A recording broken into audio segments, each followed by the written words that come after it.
here in Machakos County. Greetings everybody, I hope you're doing very well. I'm sorry, this week we've been extremely busy. I didn't have even time to do a video, but I've just tried to rush and do something for you, just to keep you updated. You can see we are almost done, the roofing is complete, we're doing the windows, and hopefully someday I'll do a video, I'll compile the videos for you on this unit. Well, today we're going to talk about profit maximization in the poultry business, okay? When you are doing a poultry project or a poultry farming as a business, how can you get the last coin in terms of profit, okay? And my name is Antonio Innocent Mdongi. I'm a poultry specialist up to master's level.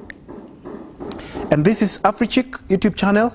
If you are a new member to the channel, kindly hit the subscribe button and always remember to hit the like button. And every time we post a video, you'll always get notified and you'll watch our video among the first people, because I always answer the first few questions that are brought to me. Well, today I want to talk about profit maximization. How can you, my subscriber, or you as a poultry farmer, maximize your poultry profits or returns? The first most important thing in profit maximization is the breed. Everything can be excellent, everything, but the breed is not perfect, or the breed is not an F1, a first line generation, okay? By having a breed that is not the correct breed, then you will not get the results. Even if you give them the best feed, the best care, routine management, you will not get the right results. Always, if you want to do layers, it's important that you get your chicks from a reputable supplier. Also, most farmers just go to the hatcheries and buy chicks. You don't know even the breed of chicks you're buying. Kindly do enough research. If you're going for layers, go for a Highland Brown, or Bovans Brown, or Lohmann's Brown. Say, I want a specific breed, because this is how much it produces. Don't just walk in and buy any breed because you want chicken that can give you eggs. You cannot compare the Indbro, for example, with the Highland Brown. Remember, the cost of production is same for all birds in terms of layers, but the output is different. So breed is very important. Choose the correct breed, ensure it's the correct line, it's a first generation, and you'll make your production at peak. Number two, every day we talk about cheap feeds, cheap feeds, cheap feeds, cheap feeds. This thing about cheap feeds always costs you as a farmer. You cannot get maximum production in terms of number of eggs, or in terms of weight gain or weight of the birds, you know, if it's broilers, if you're using feed that is not the correct type of feed. You get what I'm saying? As in, what I'm trying to mean is, don't try to focus so much on making a cheap feed, but it does not give you the maximum returns in terms of FCR. We look at FCR, feed conversion ratio, the BMR, basal metabolic rate of a feed. However cheap the feed will be, but let it give you the required standards of chicken feed. All right? Don't go for cheap. Cheap is expensive in the long run, but go for quality feed. Have the correct breed and have very quality feed. Number three, very important, routine management. How will you maximize your egg count? How will you maximize your hen day? And how will you maximize your tissue buildup in terms of broilers? Look here, broilers are supposed to be disposed to the market at a maximum of 6 weeks. But how can you ensure that you are disposing your broilers at 5.5 weeks or 5 weeks? Okay? This can only be achieved if you observe the correct routine management practices. Feed the birds twice a day. 3/4 of their ration in the morning when it's cool, and 1/4 of their ration in the evening. Okay? Supply the birds with sufficient quality water. Don't just give chicken water that even you yourself as a farmer, you cannot drink. What do you expect? Expect typhoid? Expect cholera? It's only that when a bird is having a stomach upset, it cannot talk. For a human being, me and you, if I'm having a stomach upset, I can complain. The birds will not do that. So give water, or rather give birds the correct amount of water. When I talk about routine management, this is what I'm trying to mean.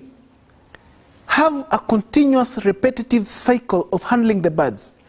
If you always feed your birds at 6 a.m. in the morning, don't feed today at 6, tomorrow at 7, the other day at 8. Have a smooth flow in terms of timing of feeding of the birds. This is because if you are used to feeding the birds at 6 a.m., you know the Pavlov's principle that you did somewhere in high school from 3, whereby adrenaline is secreted exactly at the time when the bird or the animal keeps feeding. So when the bird is supposed to feed at 6 a.m. and you don't give it feed at 6 a.m., the gastric juices have already been released at that time. So it is important, feed the birds at a consistent time. If it's 6 a.m. in the morning and 4 p.m. in the evening, maintain that, okay? If you're handling the birds with a certain color of uniforms, let's say you're using blue uniform for your farm, maintain that blue uniform all along. Let the workers have that blue uniform. You as well have that blue uniform. This is the reason. For instance, talk about layers. If the birds are used to a green uniform, then tomorrow you come in, walk into the flock house wearing a red shirt and a white trouser. The birds will be so much stressed. This is a new object. This is a new person. These are strangers. This is a foreigner. And by that, what do you expect when there is stress? There is low egg production. Always remember, everything is scientific. Production is according to the age of the bird. Okay? And if you lose an egg today, you will never recover it because age of the bird keeps increasing. Other very important thing is on routine management is simple things like vaccination, debeaking, culling birds that have been sick from a foreign or a strange disease that has not spread to the other birds. Reduce all that. All this, if done well, it's obvious you're maximizing on your output. Very, very important. I always speak about this and I'll never get tired of speaking about this is if you want to maximize your returns is observe biosecurity. Strict biosecurity measures. Strict biosecurity measures. By observing that, no mortality. Always remember, if you lose one bird, you're losing 200 eggs. If it's a broiler, if you're losing one bird, you are losing a certain number of dollars, $2.5, $3 forever, or ever, for that flock house, for that flock.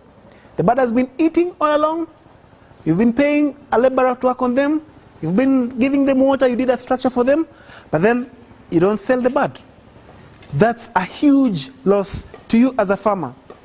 In a nutshell, how do we maximize our returns? Choose the correct breed. Choose the correct feed.